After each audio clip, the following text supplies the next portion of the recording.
할렐루야. 지금 2018년이 되려면 딱 3분이 남았습니다. 새해 우리 하나님의 넘치는 은혜와 축복과 평강이 있기를 소원합니다. 새해 복 많이 받으시기를 바랍니다. 그리고 오늘 이 울산 극동 방송을 들으시는 병원에 있는 환우들, 또 양로원에 계시는 나이 많으신 어르신들, 또 운전 중인 운전기사 여러분, 그리고 원치 않는 곳에서 이 방송을 청취하시는 여러분들에게도 주님의 은혜와 평강이 함께 하시기를 소원합니다. 이제 2017년이 막 지내려고 합니다. 지난 한 해를 돌아보면 지구촌 곳곳에 전쟁과 난리와 난리의 소문이 있었고, 원치 않는 지진이 우리에게도 있었습니다. 세계 곳곳에 각처에 경제적인, 사회적인 갈등이 최고조에 달하고, 이로 말미암아 불안과 초조, 절망과 불확실, 그리고 고단한 삶을 살면서 오늘 2017년을 지금 막 지내려고 합니다. 가족은 해체되고 비정규직, 계약직, 전월세로 말미암아 다들 불안해하고, 젊은이들은 일감이 없고, 조기 은퇴로 말미암아 갈 곳 없는 노년층이 사회 이슈로 되어 있습니다. 그리고 이 격동의 사회에서 마치 살얼음을 걷듯이, 그래도 지금까지 여기까지 살게 하신 하나님께 영광, 감사를 드려야 할 줄로 믿습니다. 뿐만 아니라 새해 첫 시간을 희망과 설렘으로 맞이할 수 있다는 그 자체가 참 감사한 일이 아닐 수가 없습니다. 그리고 요만큼이라도 건강해서 이 자리에 이 송구 영신 예배 참석할 수 있게 된 것만 해도 하나님의 은혜요, 축복인 줄 알고 감사할 수밖에 없는 줄 믿습니다. 찬송가에 지금까지 지내온 것 주의 크신 은혜라, 한이 없는 주의 사랑 어찌 이루 말로 다 할 수 있으랴. 사실은 오늘 이 복된 송구 영신 예배, 지금 마침 2018년이 지금 됐습니다. 여러분, 우리 하나님 앞에 영광의 박수를 한번 칩시다.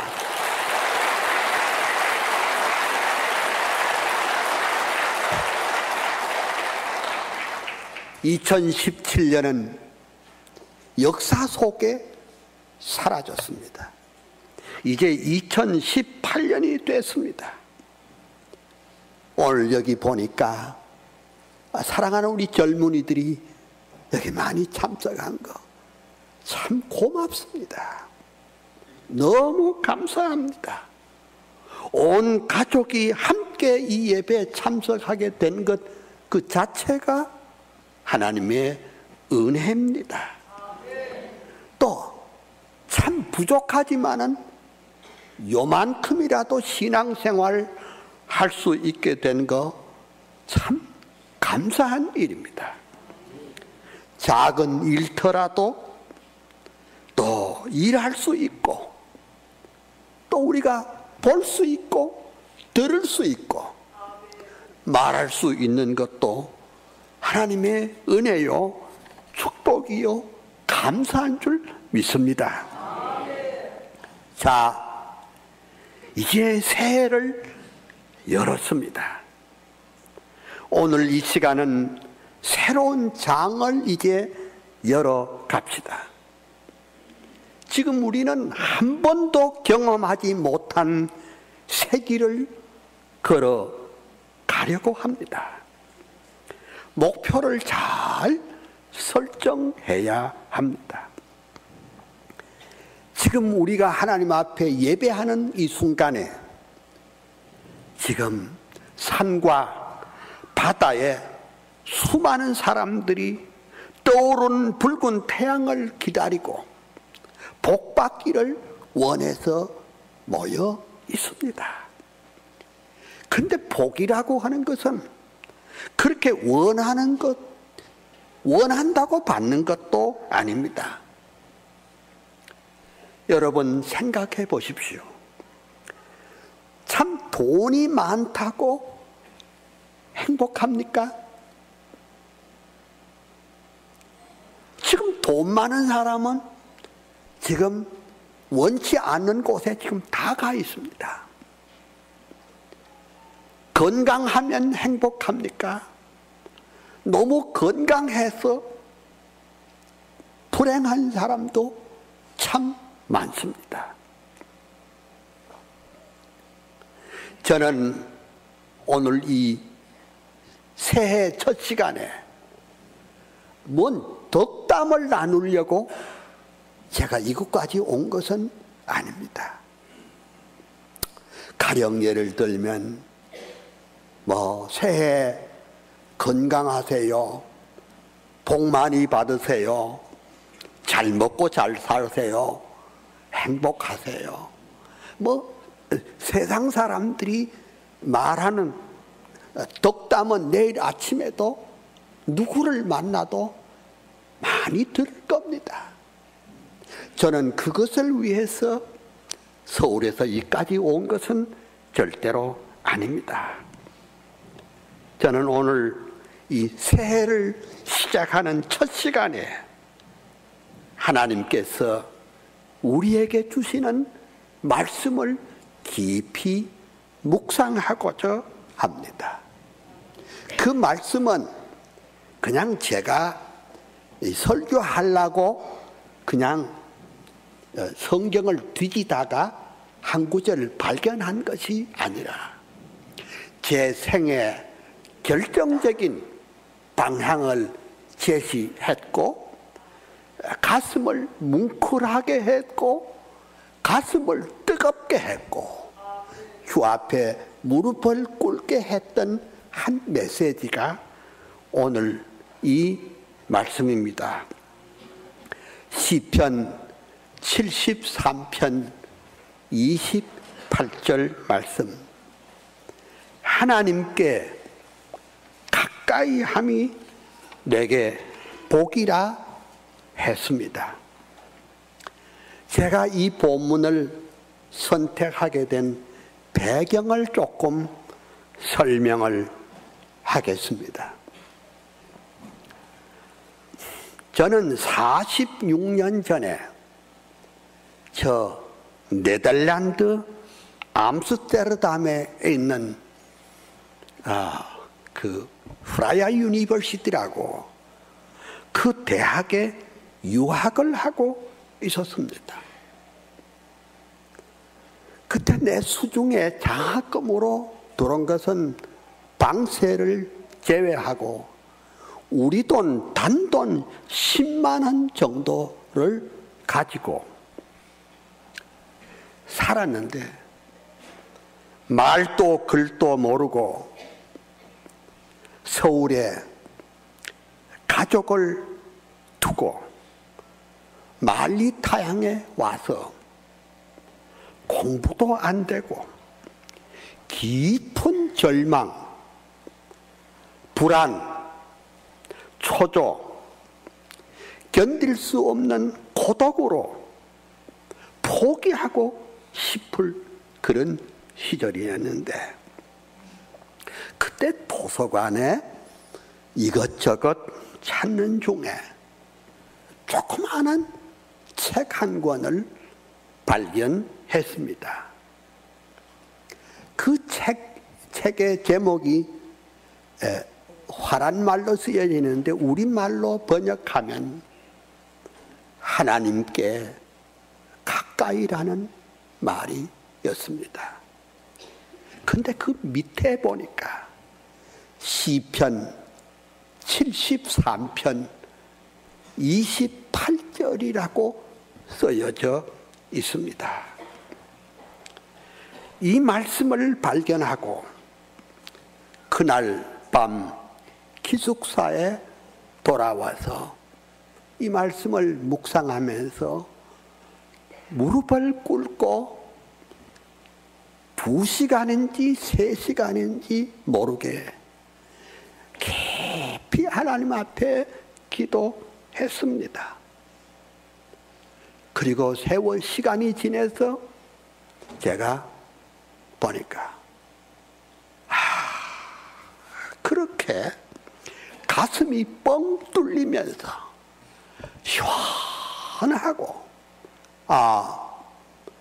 이 세상의 복 가운데 최고의 복이 하나님께 더 가까이라는 것을 깨닫고 내가 앞으로 한국에 돌아가면은 정말로 그 하나님 중심한 신학과 신앙, 하나님께 더 가까이 그런 삶을 살아야 되겠다.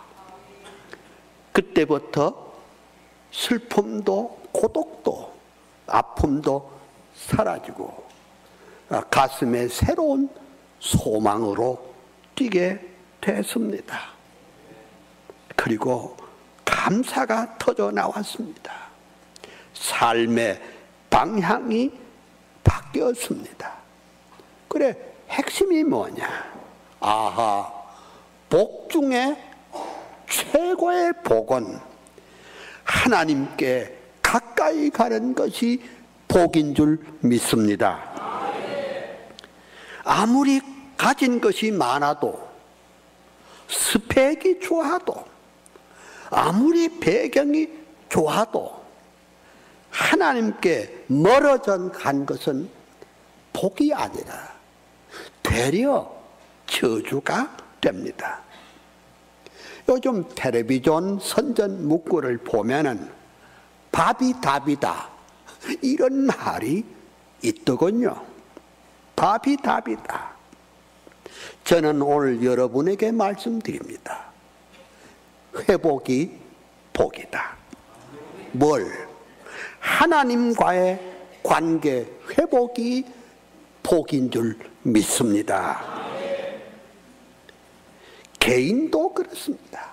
오늘 이 송구 영신 예배 새해 첫날 첫 시간 참석하신 여러분들, 하나님께 가까이 가는 것이 복인 줄 믿습니다. 교회도 하나님께 더 가까이 가야 복입니다. 국가도 그렇습니다. 이 국가가 하나님께 더 가까이 가는 국가가 돼야 복된 국가가 될 줄로 믿습니다. 성경이 그렇게 말했습니다.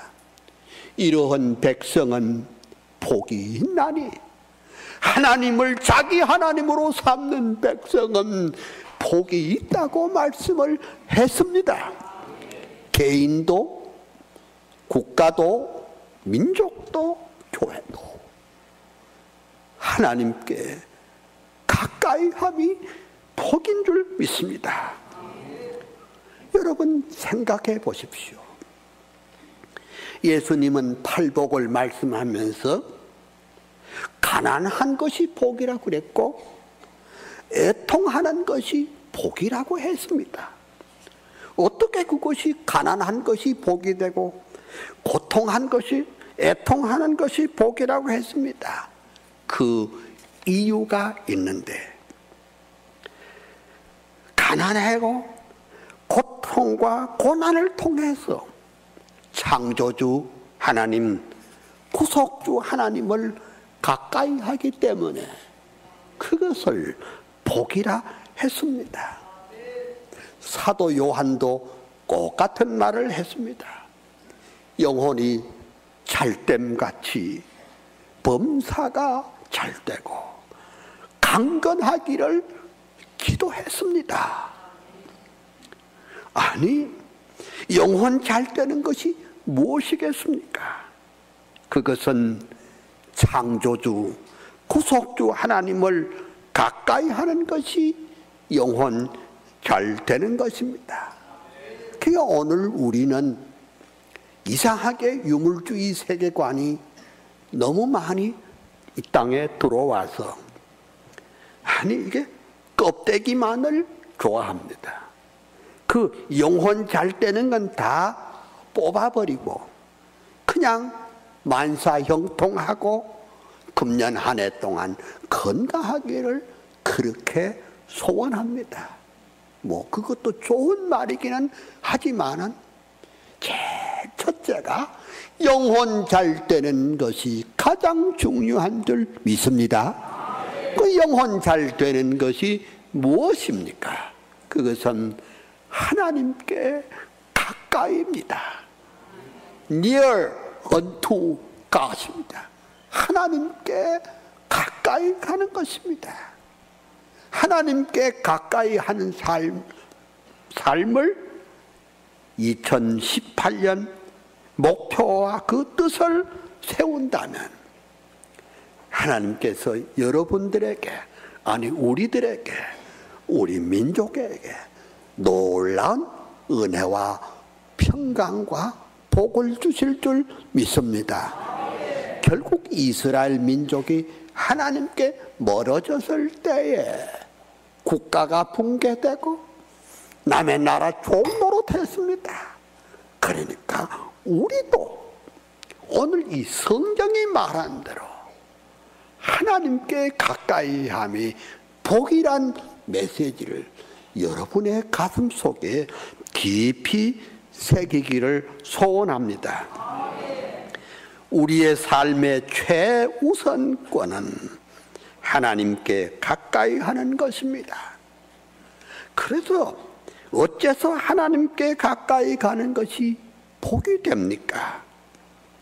우리 칼빈 목사는 말하기를 하나님을 알지 못하면은 자신을 알 수 없다고 했습니다. 그러니까 하나님 없이 사는 사람은 헛된 삶입니다. 왜? 하나님 앞에 나오지 못하니까 자신을 알 수가 없습니다. 그러니까 하나님을 아는 것이 무엇입니까? 곧 그가 보내신 주 예수 그리스도를 아는 것입니다. 예수 그리스도는 우리의 유일한 중보자이십니다. 예수 그리스도는 우리의 구주이십니다. 영접하는 자, 곧 그 이름을 믿는 자들에게는 하나님의 자녀가 되는 권세를 주셨다고 했습니다. 사랑하는 여러분, 그 대한교회 성도 여러분, 이 방송을 듣고 계시는 모든 청취자 여러분, 2018년을 시작하면서 광야 같은 세상을 홀로 걸어가시겠습니까?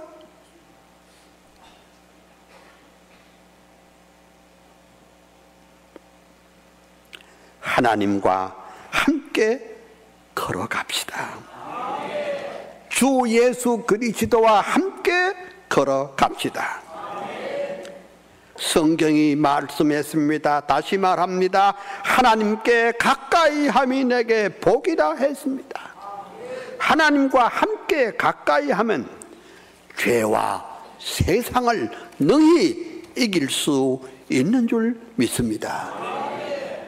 오늘 새해 첫 시간 우리의 방향을 이제 정합시다. 그동안 인생의 실패가 사실은 돈도 건강도 아니었고 하나님께 멀어져 갔던 우리의 삶이 문제였음을 여러분들 오늘 명심하십시오. 하나님, 주 예수 그리스도를 제쳐놓고, 즉 영혼 잘 되는 것을 제쳐놓고 덤비던 우리를 회개하고 하나님 중심으로 살아가는 한 해가 되기를 소원합니다. 로마서 11장 36절, 우리가 너무나 잘 아는 말씀. 만물이 주에게서 나오고 주로 말미암고 주에게로 돌아갑니다. 영광이 그에게 세세 있으리로다. 아멘. 이것이 사도 바울이 교리를 설명 다 하고 난 다음에 마지막 찬송입니다. 고린도전서 10장 31절에 너희가 먹든지 마시든지 무엇을 하든지 하나님의 영광을 위해 하라고 했습니다. 어떻게 그것이 가능할까요? 시편 119편 105절, 주의 말씀은 내 발의 등이요 내 길의 빛이라고 했습니다. 어두운 세상, 광야 같은 이 세상을 홀로 걸어가시렵니까? 이 세상은 만만치를 않습니다. 도전 세력이 참 많습니다. 말씀의 빛을 따라가면 금년 한 해도 실패 없는 삶을 살 줄 믿습니다. 나는 46년 전에 금세기의 최고의 칼빈주의 학자인 헤르만 도에베르트 박사님을 만나 뵈었습니다. 그분은 법학을 하시는 법철학자이신데 제가 그분에게 가서 여쭈어 봤습니다. 선생님의 철학의 핵심은 무엇입니까? 그때 그분이 대답하기를, 예, 제 철학의 핵심 하나가 있는데 시편 119편 105절을 이것을 알키미디안 포인트로 해가지고 신학, 정치, 경제, 사회, 문화, 과학, 예술, 역사, 삶의 모든 영역에 하나님의 말씀의 빛을 따라서 생각하고 그리고 걸어가는 삶이 내 철학의 핵심이라고 했습니다. 오늘 여기에는 다양한 분야의 직업을 가진 분들이 있을 겁니다. 산업의 현장에서 또 상업을 하고 또 공직 생활을 하고 또 과학을 하고 예술을 하고 여러 분야에 일할 것입니다. 다 좋습니다. 성경은 목사만 성직이라고 말하지 않습니다. 우리 모두 다 하나님 앞에 산다면 그 자리가 거룩한 자리고 성직인 줄 믿습니다. 역사를 하든지 교육을 하든지 과학을 하든지 거기에 하나님의 말씀의 빛 가운데 살아가면 그 사람은 소명을 받은 사람입니다. 그 자리에서 얼마든지 주의 영광을 위해서 뜨겁게 바칠 수 있는 줄 믿습니다. 여러분, 어두운 가운데로 걸어가면 희망이 없습니다. 태산을 넘어 험곡에 가도 빛 가운데로 걸어가십시다. 창세기 35장 1절에 하나님이 야곱을 찾아오셔서 일어나 베델로 올라가라고 했습니다. 베델은 하나님과의 첫 번 만난 장소입니다. 자기 방법, 자기 실력, 자기 꾀로 인생을 살려다가 실패했지만 그는 하나님의 명령을 따라서 온 가족이 베델로 올라가서 하나님께 가까이 가서 하나님의 사람이 됐습니다. 회복이 복입니다. 하나님과의 신앙의 회복이 복입니다. 하나님과 더 가까이 가는 것이 복입니다. 오늘 새해를 시작하는 이 첫 시간에 이렇게 모두 결심합시다. 하나님께 가까이 가는 한 해가 되게 하여 주시옵소서. 하나님과 동행하는 한 해가 되게 하여 주시옵소서. 내 갈 길 멀고 밤은 깊은데 빛 대신 주께서 걸음마다 인도하여 주실 줄 믿습니다. 불안과 초조와 절망에서 튀쳐나와서 하나님의 사랑, 예수 그리스도의 은총, 성령의 도우심으로 말미암아 이기고 또 이기는 하나님의 넘치는 은혜와 축복이 있기를 소원합니다. 할렐루야.